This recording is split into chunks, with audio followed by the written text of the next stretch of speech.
Hi, I'm Lisa Steele, and I am here today to talk to you a little bit about adding baby chicks to your backyard. Whether you're just starting out with a flock or you're adding to your existing flock, now's the time to start thinking about it. It's still a little early here. We still have snow on the ground. It's still pretty cold out, but now is definitely the time to start thinking about adding to your flock or starting a flock. So whether you're just starting out or you are adding more chickens to your existing flock, I always recommend starting with baby chicks. It's just safer that way. You know that you're bringing healthy birds in because you are in charge of what they're eating and their environment from day one. I think that if you add older birds, you're just asking for trouble. You know, whether you're buying them somewhere, you don't know what kind of problems you're buying.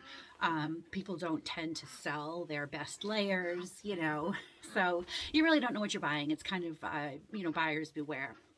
So, starting with baby chicks, they're going to be inside for at least 6 or 8 weeks under a heat lamp to stay warm. If they're sick, they're honestly not going to make it that long. So, when you finally add them to your flock, they're healthy. They're not going to be transmitting anything to your current chickens. Whether or not you start with baby chicks or older hens, there is a quarantine period. The baby chicks is just natural because they are in the house. For older hens, they would have to be quarantined away from your flock for 30 days just to make sure they don't have any infectious diseases. And then behind fencing for a week or two. So it is a process, whatever age you're adding. But you want to start with baby chicks. You can check your local feed store. That is a good place to start. They will often have chicks that are breeds that are good for where you live, whether you live in a warm environment or a cold climate. You want to pick breeds that are good for that climate.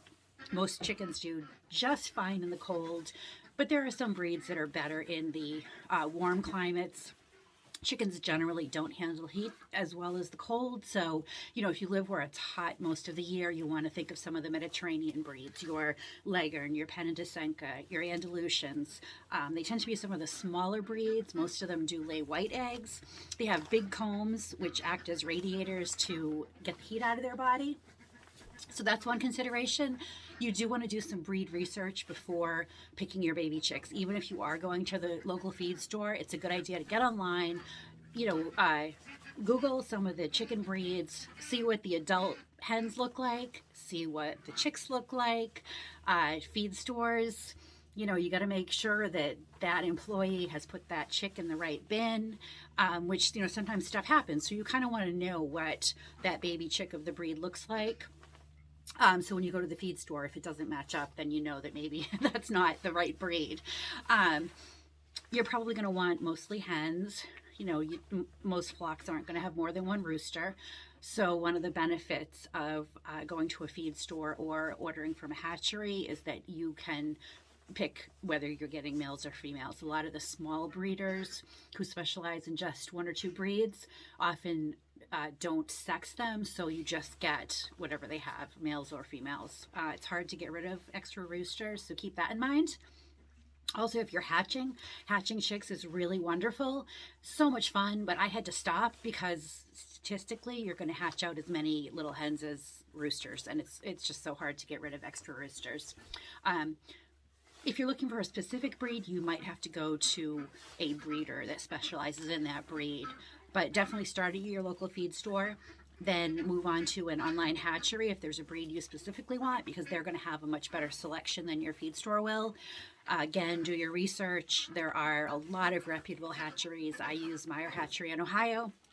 You want to check that the hatchery is NPIP certified, which is National Poultry Improvement Plan. And this is a voluntary program that the hatcheries and breeders go through. I'm sorry about the ducks. I tried to get them to stay quiet. It's a program they voluntarily go through, and their flocks are tested for various infectious diseases, so you have a better chance of getting healthy chicks. One benefit of a feed store, obviously, is that you get to actually look at the chicks that you're going to be buying. Most feed stores don't let you actually into the bin to, pull them out and handle them, but usually you can point out to the feed store employee which chick you want. So obviously you want to pick a chick that's active, running around, maybe peeping, not chirping loudly, not sleeping, not laying down, not standing with her eyes closed, but an active chick. Unfortunately, it's really not possible to tell if they're male and female just by looking at them, other than the few breeds that can be color sexed at hatch. You can do your best, try to see which ones look like girls, but it's not that accurate.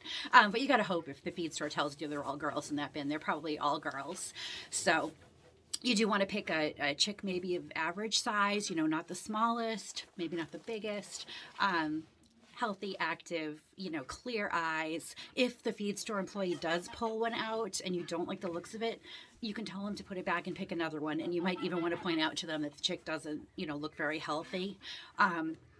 You do want to check their butts to make sure that they're not stopped up. Sometimes dried poop gets pasted up. It's called pasty butt. And that can kill a chick pretty quickly. So you want to just make sure that the chicks that you get do not have that condition. If there's one that you absolutely must have and it does have the condition, you can take it home and clean it off and unstop it.